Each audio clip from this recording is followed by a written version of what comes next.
بسم اللہ الرحمن الرحیم۔ السلام علیکم ورحمۃ اللہ وبرکاتہ۔ ایک مرتبہ سلطان محمود غزنوی رحمۃ اللہ علیہ اپنے کچھ سپاہیوں کے ساتھ جنگل سے گزر رہے تھے کہ اچانک جنگل کے راستے سے بھٹک گئے۔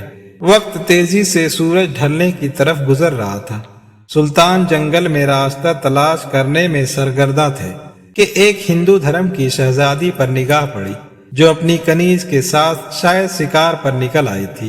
اکیلی شہزادی اور اس کی کنیز اس چیز سے بے خبر دریا کے کنارے پاؤں ڈبوئے بیٹھی تھی کہ ان کے پیچھے ایک جنگلی ریچھ پہنچ چکا تھا۔ اس وقت تک کہ سلطان کا تیر اس کے حلق سے آر پار ہوتا، وہ ریچھ شہزادی کی کنیز کو ایک ہاتھ کے پنجے سے ضرب دے چکا تھا۔ اس سے پہلے شہزادی اپنا ترکش سنبھالتی اور تیر کمان میں لگاتی، شاید بہت دیر ہو جاتی۔ سلطان محمود غزنوی رحمۃ اللہ علیہ نے پے در پہ 3 تیر اس جنگلی درندے پر دے مارے، جس سے وہ ڈھیر ہو گیا۔ شہزادی کو یہ جاننے میں مشکل نہ ہوئی کہ اس مہارت اور بہادری کا مظاہرہ کوئی جنگجو سپہ سالار ہی کر سکتا ہے۔ شہزادی سلطان کی طرف متوجہ ہوئی، اظہار تشکر کے لیے اپنا تعارف کراتے ہوئے بولی، میرا نام سمرتی ہے، میں جے پور ریاست کے راجا کی اکلوتی بیٹی ہوں، میری جان بچانے کا شکریہ۔ میں تمہیں اپنے پتا سے کہہ کر فوج میں کوئی اعلیٰ عہدہ دلا دوں گی۔ ویسے تم ہماری فوج کے سپاہی لگتے نہیں ہو، بتاؤ کہاں سے تعلق ہے تمہارا؟ سمرتی شاید یہ نہیں جانتی تھی کہ اس کے سامنے کوئی معمولی سپاہی نہیں بلکہ اس وقت کی سب سے طاقتور اسلامی لشکر کے سربراہ اعلیٰ سلطان محمود غزنوی رحمۃ اللہ علیہ ہیں، جن کے نام سے ہی ہندو راجاؤں کے حلق خشک ہو جاتے ہیں۔ سلطان نے مختصراً اپنی شناخت ظاہر نہ کرتے ہوئے کہا، جی کسی اور فوج کا سپاہی ہوں۔ چلیے محترمہ، میں آپ کو کسی محفوظ مقام پر پہنچا دوں گا، آپ میرے پیچھے چلتی جائیں، اندھیرا بڑھتا جا رہا ہے، راستہ نہ ملا تو شاید اسی جنگل میں رات بسر کرنی پڑے گی۔ شہزادی سمرتی جان چکی تھی کہ یہ شخص لالچ اور خوف سے پاک ہے۔ وہ سلطان کی نظروں میں حیا دیکھ کر خود کو محفوظ محسوس کر رہی تھی۔